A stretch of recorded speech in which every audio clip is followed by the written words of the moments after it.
Here are some key points you need to know about the Samsung Galaxy Buds2s before we jump into the detail. And although they are an older set of earphones released in 2021, they're a great choice for anyone looking to upgrade their audio game. They're well built, extremely light, and include a respectable level of ANC functionality. And up front, I'm going to say that these are great value for money, especially if you consider the frequent sale prices you can find these things for. Now, they do have the downsides, which I'll go into later on in the video, and they're also not the best audio quality you can get on the market nowadays when compared to some of the big hitters such as Sony's WF-1000 XM4s or Bose's Quiet Comfort lineup. But they're definitely worth looking into if you're after a set of wireless earbuds under £100. FYI, I will be breaking this video down into 5 different categories, so do skip ahead as you see fit.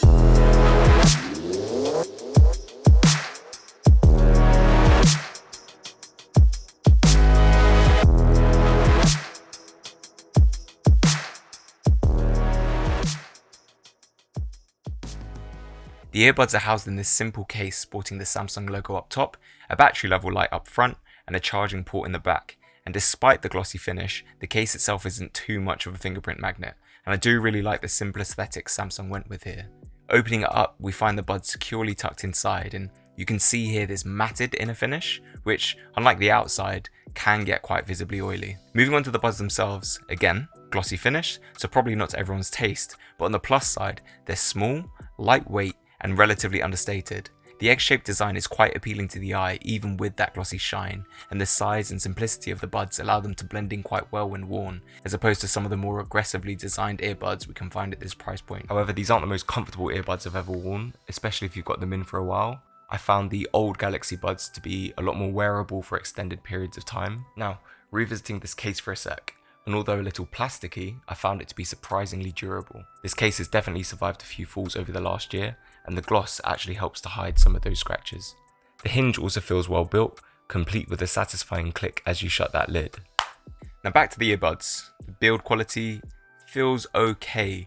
The plastic materials make them feel slightly on the cheaper side, and the rubber ear tips seem pretty basic. The buds also feature the familiar touch-sensitive controls: single tap to play and pause, double tap to skip a track, and triple tap to go back a track. You can also customize that long press to control your volume or switch between ANC modes. Let's look at the ANC capabilities first, which you can switch on, turn to ambient mode, or switch off entirely.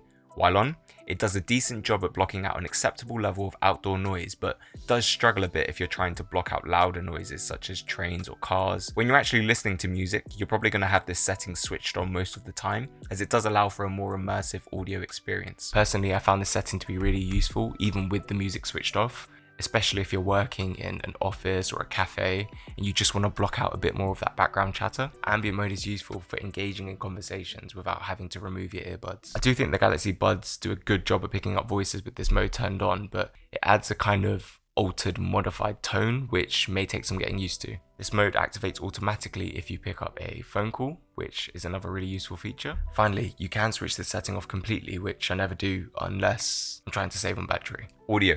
Compared to cheaper earbuds, it's definitely going to be a noticeable step up. I also owned a pair of 2019 Samsung Galaxy Buds, and I think these sound better. I can only describe the sound here as quite clean, and listening to music on these is an enjoyable experience. The audio is definitely high quality, but it's nothing crazy. If you're someone who loves really deep bass, these also might not be the earbuds for you, as I think they do a better job at highlighting those mid-tones rather than necessarily bringing out the lows. Also, if you're someone who likes their music really loud, again, the buds might fall short. Overall though, I thoroughly enjoy listening to music on these, and as long as you don't have any specific audio requirements, I'm sure you'll be more than happy with the Galaxy Buds2s. Microphones on earbuds, in my experience, are never really that great. I'll play some clips here so you can judge for yourselves. So this is what the microphone is going to sound like in a smaller carpeted room with some furniture inside it. Here is a microphone sample in a slightly larger room. Not much furniture in it, so I'm not sure if you can hear a bit of a difference. Cool, so this is what these earbuds are going to sound like when you take them outside. It should just be a little bit of wind, so hopefully we're not picking up too much background noise. And this is what it's going to sound like on a busier road, picking up probably a lot more of that background noise.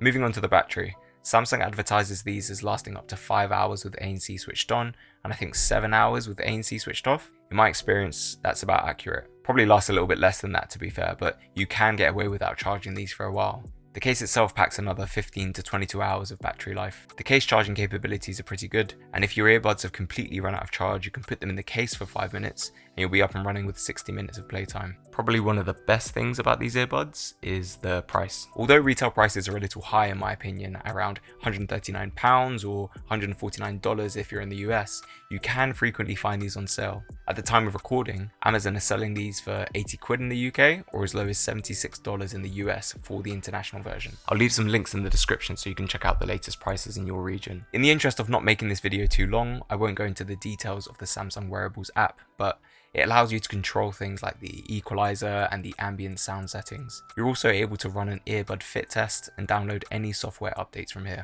Overall, these are a great pair of earbuds, and if you can find them on sale, they are 100% worth the price. I'd say these are great for people who are relatively new to wireless earbuds, or for those who are looking to upgrade an already owned entry-level pair. However, even if you are a seasoned earbud owner, you definitely won't be disappointed with these, as they can be bought for less than half the price than other higher market pairs. For about £80, you're going to get clean audio and a decent level of ANC in a pair of small and simple earbuds. Now, are they the best audio quality in the world? No, not really. And do I wish that the battery lasted a little longer? Yes, but I have enjoyed using them a lot over the last year, and I'm sure if you picked up a pair, you would too. Cool, that's it for this video. Catch you in the next one.